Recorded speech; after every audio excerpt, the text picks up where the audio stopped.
متابعينا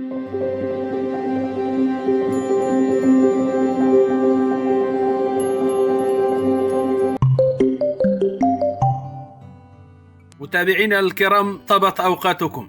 واصل المهاجم الدولي المغربي عبد الرزاق حمد الله ممارسة هوايته المفضلة، وهي هز الشباك، حيث سجل هدفي فريقه ضد فريق الرياض، حيث وقع هدفه الأول في الدقيقة 12 قبل أن يعود من جديد ليسجل الهدف الثاني في الدقيقة 7 من الوقت بدل الضائع للشوط الثاني. وبهذين الهدفين رفع حمد الله رصيده إلى 13 هدفا هذا الموسم في دوري روشن للمحترفين السعودي، بينما صنع هدفين متقدما ب4 أهداف على زميله في الفريق الفرنسي كريم بنزيما.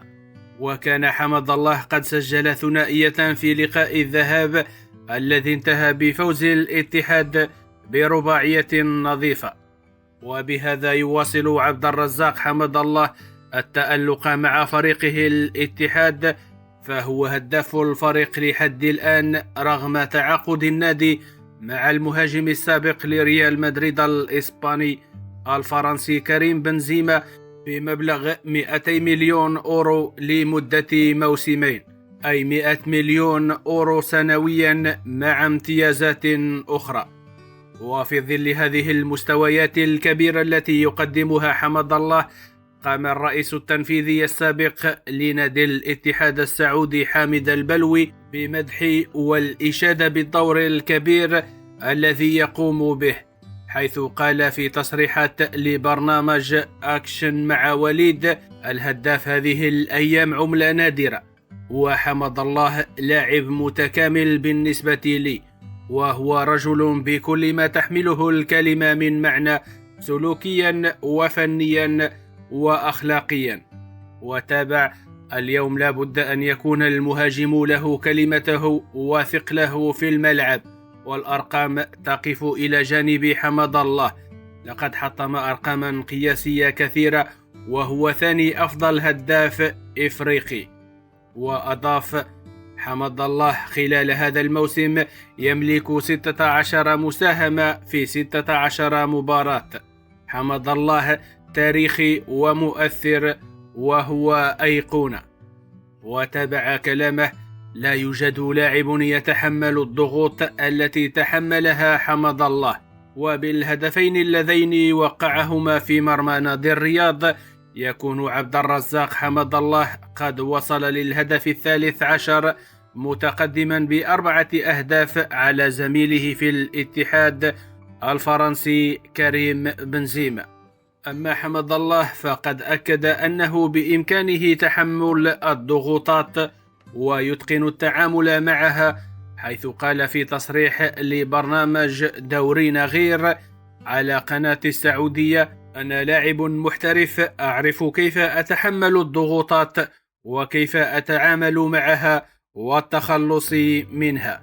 وطلب حمد الله من جمهور فريقه الدعم والتشجيع في المقابلة القادمة أمام ضيفه ناف بخور الأوزبكي في إياب ثمن نهائي عصبة الأبطال يوم الخميس المقبل، من أجل حسم المباراة لصالحهم والتأهل لدور الربع، بعدما انتهت مباراة الذهاب في أوزبكستان بالتعادل السلبي.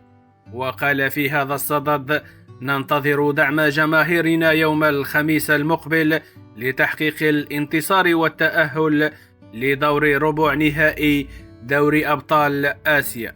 ومع تألق محترفين دائما بعد تألقه الكبير في مباراة فريقه باير ليفركوزن ضد الفريق المضيف هاننهايم بهدفين مقابل هدف واحد، وذلك بصناعة الهدف الأول وتسجيل الهدف الثاني، تم اختيار الدولي المغربي أمين عدلي في التشكيل المثالي للدورة 22 من البطولة الألمانية البوندسليغا. في التشكيل المثالي للدورة 22 من البطولة الألمانية البوندسليغا من طرف الموقع العالمي سوفا سكور. وتحصل أمين عدلي على نقطة عالية تقدر ب8.4 نتيجة مجهوده وأدائه الكبيرين في اللقاء، ليساهم في استمرار تصدر الفريق لجدول ترتيب البوندسليغا. وهذه أول مرة يتم اختيار المهاجم المغربي في التشكيل المثالي هذا الموسم. وإلى تألق آخر بعد المباراة التي قدمها الدولي المغربي عبد الكبير عبقار مدافع ديبورتيفو ألافيس في ضيافة الفريق الأندلسي ريال بيتيز بلاعبيه المغربيين شادي رياض وعبد الصمد الزلزولي برسم الدورة 24 من البطولة الإسبانية الأولى لا ليغا، حيث ساهم في نتيجة التعادل السلبي الذي عاد به فريقه، والذي مكنه من الحصول على تنقيط جيد وصل ل 7.7. وبعد هذا الأداء الكبير الذي قدمه الدولي المغربي في الخط الخلفي لفريقه ومساهمته في الحفاظ على نظافة الشباك، تم اختيار عبد الكبير عبقار من طرف موقع سوفاسكور في التشكيل المثالي لهذه الدورة. وإلى خبر آخر، أشعل نجم ريال مدريد الإسباني البرازيلي فينيسيوس جونيور مواقع التواصل الاجتماعي في المغرب بعد ظهوره بقميص الدولي المغربي أشرف حكيمي. وكان فينيسيوس قد تبادل القمصان مع حكيمي خلال ودية البرازيل والمغرب خلال العام الماضي، والتي انتهت بفوز الأسود بهدفين مقابل هدف واحد. ويتواجد فينيسيوس في المغرب، حيث شارك في حلقات اجتماعية وتربوية ذات بعد إنساني في المغرب، وقام بزيارة المؤسسات التعليمية بمدينة مراكش للمشاركة في عمل إنساني. وأكد فينيسيوس في تصريحات صحفية أنه معجب كثيرا بالمغرب، ولم يتردد في استخدام عائلته لاكتشاف أجواء البلاد والاستمتاع بها.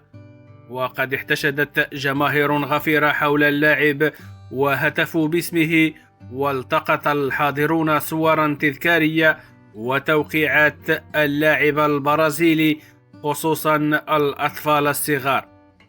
ويحظى اللاعب البرازيلي بشعبية كبيرة من جانب الجماهير المغربية، وبالخصوص مشجعي النادي الملكي، فقد سبق له أن عبر عن سعادته بالقدوم إلى المغرب بعد أن شارك في كأس العالم للأندية الذي احتضنه المغرب، والذي توج به فريقه ريال مدريد، الذي حظي بدعم كبير من الجماهير المغربية خلال البطولة، ثم عاد من جديد لكن مع منتخب بلاده في المباراة الودية ضد المنتخب المغربي. وقد عبر عن امتنانه وشكره للجماهير المغربية عبر حساباته على مواقع التواصل الاجتماعي.